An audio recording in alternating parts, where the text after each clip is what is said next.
కానీ ఇంతవరకు నాగర్ కర్నూలులో మాత్రం రైలు కూత వినపడలే. సరే, ఉమ్మడి రాష్ట్రంలో ఎలాగో జరగలేదు, ప్రత్యేక రాష్ట్రం వస్తే మన రాష్ట్రం వస్తే జరుగుతుందని అనుకుంటే మన రాష్ట్రం వచ్చిన 12 ఏళ్ళైనా కూడా కనీసం గద్వాల మాచర్ల లైను సర్వేలు చేసుకుని వదిలేసినారు తప్పితే ఇంతవరకు కూడా మరి ముందుకెళ్ళలేదు.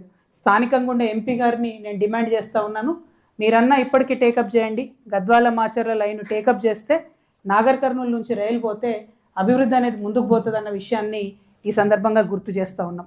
నిజంగా ఇప్పుడున్నటువంటి నాగర్ కర్నూలులో ఉన్న 4 నియోజకవర్గాలను చూసుకుంటే దాదాపు 36% అటవీ ప్రాంతం ఇప్పుడున్న మన నాగర్ కర్నూలులో. ఒక 6-7 లక్షలకు మించి సాగు భూమి ఉన్నట్టుగా కనబడదు. మిగతా అంతా కూడా 36% అటవీ ప్రాంతం, చక్కటి వనరులు ఉన్నటువంటి ప్రాంతం, మంచి కళలు పెద్ద ఎత్తున విరాజిల్లినటువంటి ప్రాంతం మన నాగర్ కర్నూలు ప్రాంతం. ముఖ్యంగా ఈ నల్లమల్ల కొండల్లో ఆదిమ గిరిజన జాతికి సంబంధించినటువంటి ప్రిమిటివ్ ట్రైబ్స్ అంటాం మనం, చెంచులు ఉన్నారు.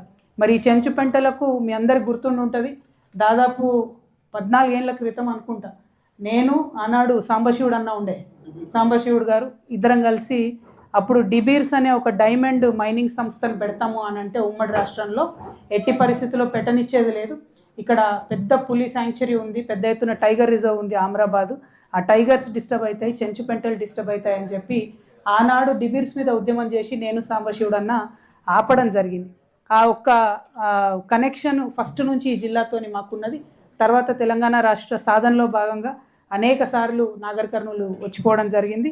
రాష్ట్రం వచ్చినాకనే చాలా తక్కువ వచ్చిన, రాష్ట్రం రాకముందు మాత్రం పదే పదే రావడం అయితే జరిగింది. అదేవిధంగా మరి ఇక్కడ ఉన్నటువంటి చారిత్రక మన చాలా కోటలు ఉన్నాయి. అంటే కోటలలో రకరకాలు ఉంటాయి, మన జల కోటలు ఉంటాయి, చుట్టూ నీళ్ళు ఉండేటి, వనదుర్గాలు ఉంటాయి, అట్లానే స్థల దుర్గాలు ఉంటాయి, గిరి దుర్గాలు ఉంటాయి. ఇవన్నీ కూడా మనకు పెద్ద ఎత్తున మన నాగర్ కర్నూలులో కనపడతాయి.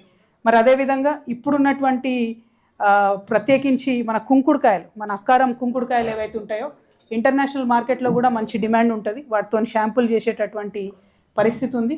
కాకపోతే మనం ఇప్పటికి కూడా వాటిని జీసీసీలలో కొంటున్నాం, ఐటీడీఏలో కొంటున్నాం తప్పితే రెగ్యులర్గా మార్కెట్ చేద్దాము, దీన్ని ఒక కమర్షియల్ యాక్టివిటీ కింద చేద్దాం అనేటటువంటి ప్రయత్నం రాష్ట్రం వచ్చినాక కూడా జరగకపోవడం అన్నది కరెక్ట్గా లేదు. అదేవిధంగా మంచి చాలా డైవర్స్ ఫ్లోరా అండ్ ఫౌనా అంటాం కదా, యానిమల్స్ ఉన్నాయి ఇక్కడ. ఈ ఉడతలలో ఒక పర్టికులర్ వెరైటీ ఉంటుంది, బిట్టు ఉడత అని, ఇక్కడ మామూలు ఉడత కన్నా పెద్దగా ఉంటుంది, చాలా పాపులర్. దాని గురించి కూడా మనము పెద్ద ఎత్తున అడ్వర్టైజ్మెంట్ చేసినట్టు కనపడదు. ఎందుకంటే ఇవన్నీ ఏమైందంటే ఇంటర్నేషనల్ యూనివర్సిటీస్ని, టూరిజంని అట్రాక్ట్ చేసేటటువంటి పరిస్థితి ఉంటుంది. అదేవిధంగా మన ఇక్కడ చింతపండు ప్రాసెసింగ్ కానీ, షాంపూ తయారీల కేంద్రం కానీ, ఇంకా చాలా అడవి మీద ఉండి దాన్ని మార్కెట్ చేసుకునేటటువంటి పరిస్థితి ఉంది. కాకపోతే ప్రతి జిల్లాలో ఎక్కడెక్కడైతే అడవులు ఉన్న జిల్లా, అది ఖమ్మం కావచ్చు, మన మహబాద్ కావచ్చు, ఈ అన్ని జిల్లాలలో కూడా ప్రాబ్లం ఏమైందంటే ఈ జీసీసీలు సరిగ్గా పనిచేస్తలేవు. ఐటీడీఏ నుంచి వచ్చేటటువంటి నిధులు కరెక్ట్గా మరి వాడుతున్న పరిస్థితి కనబడడం లేదు. దాంతో ఈ చెంచులకు కానీ ప్రిమిటివ్ ట్రైబ్స్కి కానీ చాలా ఇబ్బంది అవుతుంది. దాని మీద ప్రభుత్వం దృష్టి పెట్టాలని చెప్పి నేను కోరుతా ఉన్నా.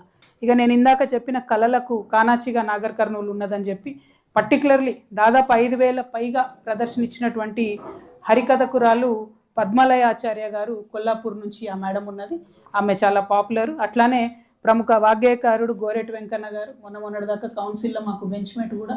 ఈ అన్న అంటే చాలా పాపులర్, ఆయన రాసిన పాటలంటే మనందరికి కూడా ప్రాణము. అట్లానే పాలోజు సత్యం గారు ఎంతోమంది విద్యార్థులకు సాంప్రదాయ నృత్యాలు నేర్పిస్తున్నటువంటి పాలోజీ సత్యం గారు, ఇంకా అనేక మంది ఉన్నారు, గణిత శాస్త్రజ్ఞులు కూడా ఉన్నారు ఇక్కడ ఈ జిల్లా నుండి చాలా మంది ఉన్నటువంటి సందర్భం.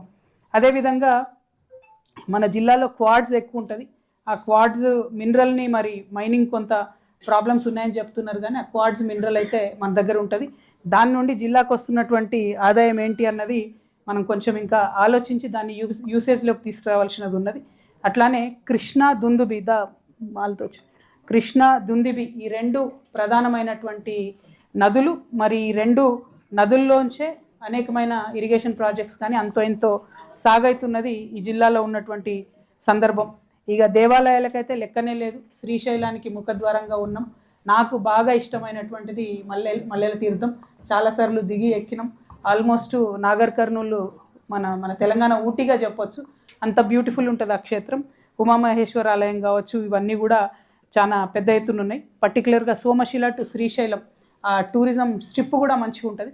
ఇంకొంచెం డెవలప్ చేయాల్సి ఉంటుంది కానీ అది చాలా మంచిగా ఉంటుంది. అట్లానే మన ఈ జిల్లాకు సంబంధించి బాధాకరమైన విషయం ఒకటే ఏంటంటే అక్షరాస్యత మాత్రం పెరుగుతలేదు, 54% ఉన్నది. అది బాగా పెరిగి ఉంటే బాగుండేది. ఇంకా పెరిగేటట్టుగా కొంచెం ప్రభుత్వాలు కానీ ప్రజాప్రతినిధులు కానీ